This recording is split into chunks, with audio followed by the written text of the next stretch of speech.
साल 1545 गर्मी अपने चरम पर थी। अफगान शासक शेरशाह सूरी अपनी विशाल सेना के साथ किले को चारों ओर से घेर चुका था। लगातार तोपें दागी जा रही थी। चीन की मजबूत दीवार जैसी किले की दीवारें टूट रही थी। ऐसा लग रहा था कि जीत बस अब कुछ ही क्षण दूर है। लेकिन तभी एक बारूद का गोला पलटकर शेरशाह के पास आ गिरा। भीषण विस्फोट हुआ। गंभीर रूप से घायल हो गया वो और कुछ ही समय बाद उसकी मृत्यु हो गई।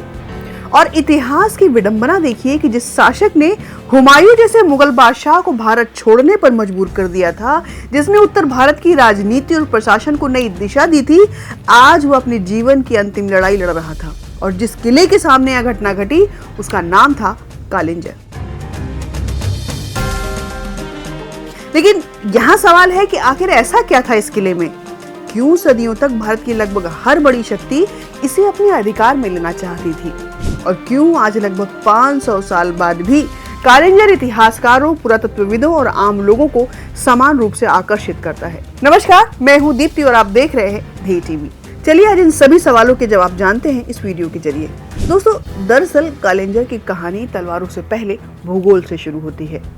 उत्तर प्रदेश के बांदा जिले में स्थित कालिंजर का किला विंध्य पर्वतमाला की एक अलग थलग खड़ी चट्टानी पहाड़ी पर बना है। आसपास के मैदानों से लगभग 800 फीट ऊपर। और आज भी इसकी प्राचीर पर खड़े होकर दूर दूर तक फैला बुंदेलखंड क्षेत्र देखा जा सकता है। कल्पना कीजिए कि जब न ड्रोन थे, न सैटेलाइट और न आधुनिक संचार व्यवस्था, तब ऐसी ऊंचाई अपने आप में एक सुरक्षा कवच थी। जो कालिंजर को नियंत्रित करता था वह मध्य भारत और गंगा घाटी के बीच आने जाने वाले मार्गों पर नजर रख सकता था। और यही कारण था कि यह केवल एक किला नहीं था, यह शक्ति संतुलन का केंद्र था। और इसकी मजबूती केवल इसकी ऊंचाई में नहीं थी।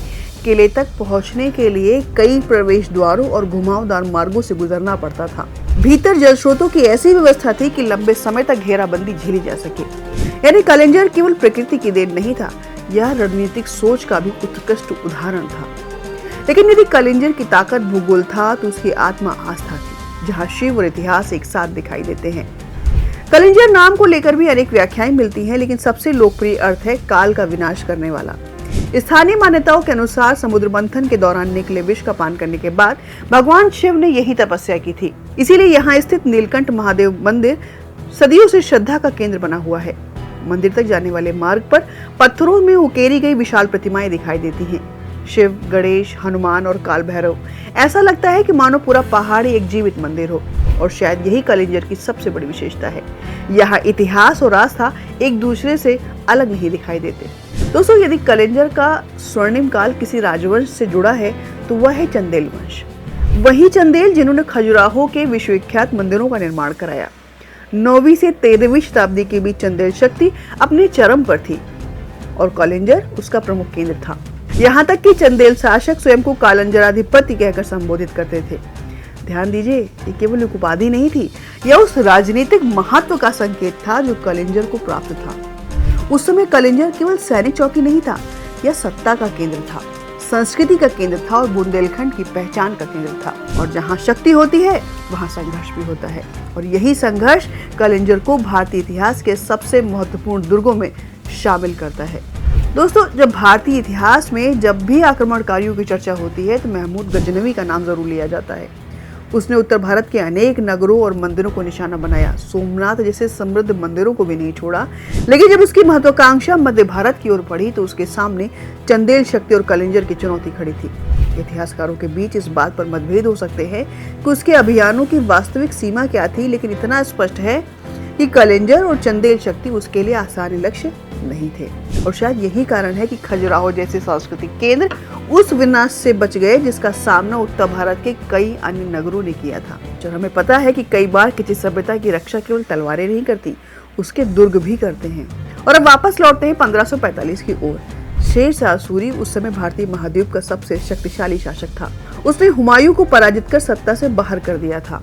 उसकी प्रशासनिक क्षमता की चर्चा आज भी होती है, लेकिन इतिहास की सबसे रोचक बात यही है कि वह कभी किसी के लिए नहीं रुकता।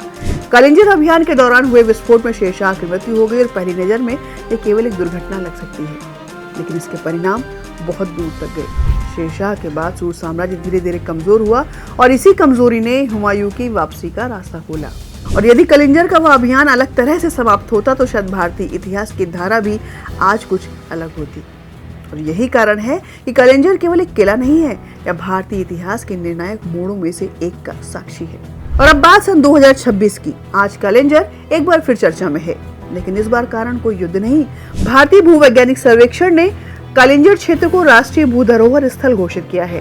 साथ ही उत्तर प्रदेश पर्यटन विभाग द्वारा इसे खजुराहो और चित्रकूट के साथ जोड़कर एक बड़े वैश्विक पर्यटन सर्किट के रूप में तेजी से विकसित किया जा रहा है।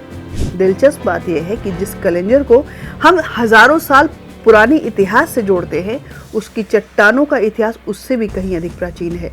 यहाँ मौजूद भूवैज्ञानिक संरचनाएं पृथ्वी के अरबों वर्ष पुराने अतीत की कहानी सुनाती हैं। यानी कलिंजर केवल राजाओं का इतिहास नहीं समेटे है, यह पृथ्वी के इतिहास का भी दस्तावेज है। कुल मिलाकर कलिंजर में भूगोल है, आस्था है, राजनीति है, युद्ध है और सबसे बढ़कर समय की निरंतरता है। शेरशाह चला गया, मुगल चले गए, अंग्रेज चले गए, लेकिन कलिंजर आज भी वही खड़ा है, अडिग अविचल। मानो सदियों बाद भी हमसे कह रहा हो, साम्राज्य आते हैं, साम्राज्य चले जाते हैं, लेकिन सभ्यताओं की स्मृतियां उनसे कहीं अधिक लंबी उम्र जीती हैं।